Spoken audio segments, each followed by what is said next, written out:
Omuwarabu amaze n'apondooka ate olowooza bye bamusabye okukolera Kadaama tabikkiriza abikkiriza anti tebaagala kgenda mu kkomera.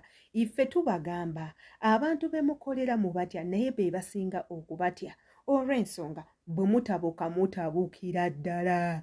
Bakadaama baateeka amaanyi ku social media ne balwanirira mukozi munnaabwe nga bwe twakikola ku Kadaama Halima gwe baali bakozesanga content mukama we n'amutunda.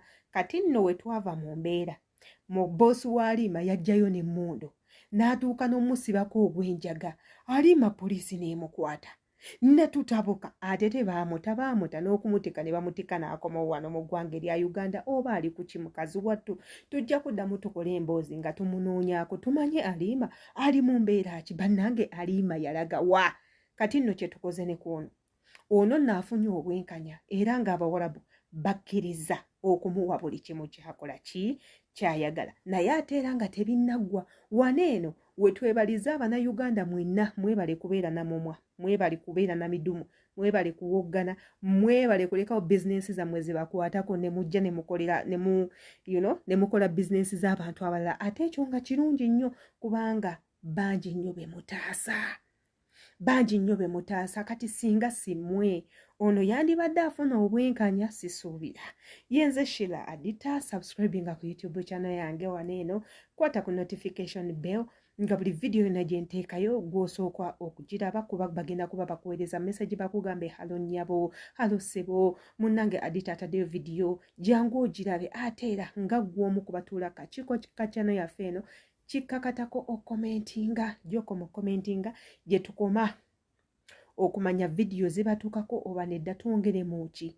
Ate era nammwe mutusomesa ebintu bingi nnyo, mutwegatteko. Ate era abaagala obbatumirako mutegeeze mu comment section ne bandi be mwagala okutumirako. Katubatereyo akatambi kaffe akasembayo nga keebaza Abannayuganda mwenna ateekako ne gavumenti okuvaayo okuyamba muganda waffe. Ate era ne babateerawo n'emisoso emirala eri mwenna abazaala abaana mu bakama bammwe nga mwetaaga okudda ewaka n'abaana bammwe n'ebintu ebirala biki bye mulina okukola mubigoberere.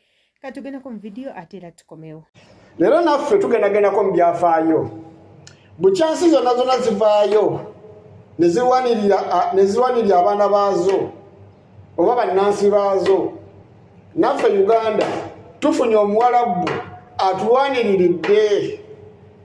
Era kino njagala buli omu afa akifunemu ekyokuyiga nti bw'oba oliyo ng'oli stuck manya nti waliwo asobola okuyirawo omubiri. Just kabakadde mwannyinaffe agenda kufuna empapula ezimufulumya. Singa omwana anaamala okwasibwa birth certificate n'agikwata mu ngalo n'afuna passport ey'ensi n'emukwasibwa mu ngalo, ne mwannyinaffe aba alina okufuna passport nga yeeyo yennyini eraga obutuuze. Kitegeeza ki? Nti mwannyinaffe aba alina ate okugula visa emuleeta mu Uganda abajjanga mugenyi oba mulambuzi. Okitegeera? Kubanga aba alaga nti passport gy'alina ebeeraga obutuuze. Bwawa bwe Saudi Arabia. Kyokka kino kya mukisa mulungi nti muganda waffe agenda asobola okudda n'omwana we. Wabula wulira ekisesa, famire yonna kati ekuŋŋaana enoonya omwana n'abali bamulogalogadda okumusiraanya nabo kati bazuukuse bavaayo banoonya omwana balaga ng'ebaagala ennyo omwana. Era kati famire eri active nnyo era yeetaaga okumanya ki ekigenda maaso ku nsonga za mwannyinaffe. Wano wembuuliza famire, lwaki omuntu w'abeera mu buzibu temuvaayo kumuyamba? Lwaki bw'asumattuka obuzibu oba n'abaako w'atuuse nga alaga nti alina eddala ly'atuuseeko we muviirayo ne mwagala okulaga amaanyi? Kiraga nti wajje ne kkojja w'omwana ono eyagambye mbu ye aliwedde okutunda ekibanja. Mwannyinaffe akomewo oluvannyuma lw'okuwulira nti alina ssente z'agenda okufuna era ng'ekyo kye babala. Mwannyinaffe agenda kuggulwawo, bagenda mugulyawo akawunti okugenda otuula ssente ze. wabula aweerebwa amagezi nti atogula wakawundi kubeera bayinza okukola olukujjukujju ne bazibbako naye kyemmanyi nti eyo Saudi Arabia tekisoboka. Nze mbadde mugambye sente ezo bazikwate bazikyuse bazizze mu ddoola yakomewo n'eddoola. Wabula engeri gyali nti Kataala ayinza obutamanya engeri bagenda zikyusaamu kuba mukkirize mugaane omwana wanagamba nti kati agenda kulandinga ku kisaawe Entebbe famire eyinza okujja yonna ekigirese kiri eki sente mwana zaafunye kuba bonna bazitegedde. Mulimu n'ababadde beesunze okufunirako ogwo omukisa bajjire ku visa ng'abafamire olw'okuba bajje babeere n'omwana ono nga baagala okujja okunoonya emirimu okukola. Bannange kino kituwa ekyokuyiga nti oyinza okwagala okulumya omuntu n'ofundikira ng'oyambye muyambi. Kati munnayuganda munnaffe yakwata sisita waffe n'amuwaayo ate yafundikira amuyambye buyambi. Kampuni eyalowooza nti egenda kufuna $2,000,000 ate efundikidde ewadde $1,000,000. Okitegeera? Kati ku ffenna twebuuza ani afiiriddwa? Kino nno kibeere ekyokuyiga eri baganda baffe mwenna. Bw'oba osayininga contract bw'oba tomanyi kusoma bagambe simanyi kusoma ofune omuntu asobola okuvunulira contract eyo osooka ogiyiseemu amaaso ogisome. Kino kigenda kweyongera n'okusaawo embeera n'obukuumi eri bannyinaffe kuba kigenda bbawa essomo. Oba siki abamwe banamanyanga incident bwetu bajja kutyanga bannyinaffe mu nnyumba babuze obujulizi. So mugwa wenna bw'omanyi nti ensonga ekututte ogenze kukola bandikola. Singa kikuddukako omulundi ogusooka toloka. Ekyengi ekiriwo nti mwannyinaffe wabadde akola geeti ebadde ya fingerprint nga talina access yonna emufulumya. Abaali bagamba nti olubuto olwokweze okutuuka ku myezi 4 yali alinda kyottoloka. Njagala mumanye nti security eri mwezi ensi buli wodda kamera ziba zikulaba. Abaali batambuddeko mukimanyi bulungi nnyo kamera ziri buli wamu. Just omuntu okutoloka abanga awaddeyo obulamu bwe okusobola okulaba nga ekidda kijje okubufiirwa oba okola ki okubutaasa. So bambi temunenya nnyo mwana ono nali batandise okugamba nti simanya mukomye obwenzi simanya kasagazi baganda bange nga tekinnakutuukako gwosobola okwogera bwotyo.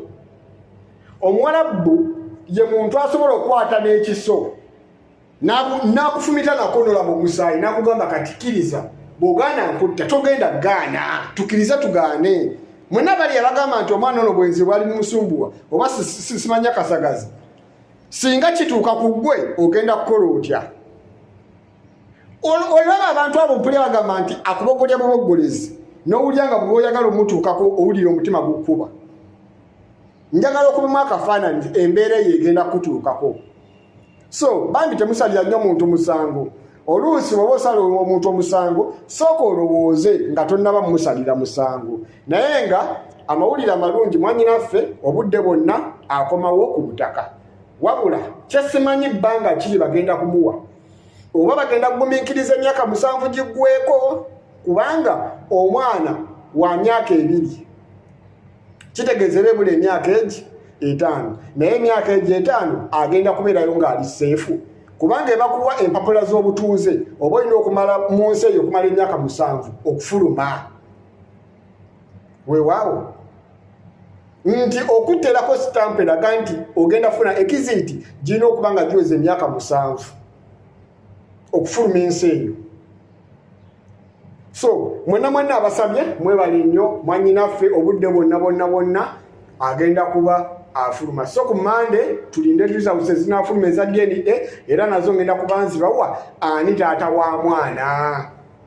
Naye nga mwenna abali eyo ng'oyita mu mbeera enyigirizibwa ey'okusoomoozebwa bawo oyagala kuzza mwagalwawo onoonya mulimu oyagala kusibira ku mulimu byokola tebitambula tebakusasula bakubonyaabonya mukama wayomba akusajja buli kaseera okola towummula jangu ku namba y'essimu 0779 9225 naawe ali eyo nga wanditaze okwezuula oba okumanya kikyoli naawe jangu naawe alina ebiroto byoloota nga tomanyi miningi yaabyo. Obiwulidde bulungi kansuubire obiwulidde bulungi toddamu okumbuuza ekintu n'ekimu. Ngenda baterayo paati esemberayo ddala ku biki ebyasaliddwawo gavumenti ya Saudi Arabia batya bwegenda okuyambamu ono omwana. Abasinga kumwe mumanyi nnyo okumbuuza lwaki oyogera nnyo ku Saudi, lwaki oyogera nnyo ku Saudi? Kubanga nze Saudi nagiberamu emyaka 5.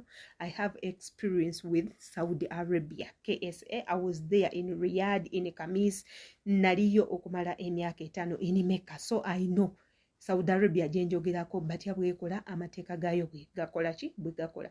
Ensi endala sisobola zoogerako, however ng'omuntu wajja nandeetera ebimuluma byayagala njogereko nayo njogerako naye it doesn't mean mbombanjimanyi, just I know the policy naye ng'ensi yo kennyini mba sigimanyi bigikwatako biri awo.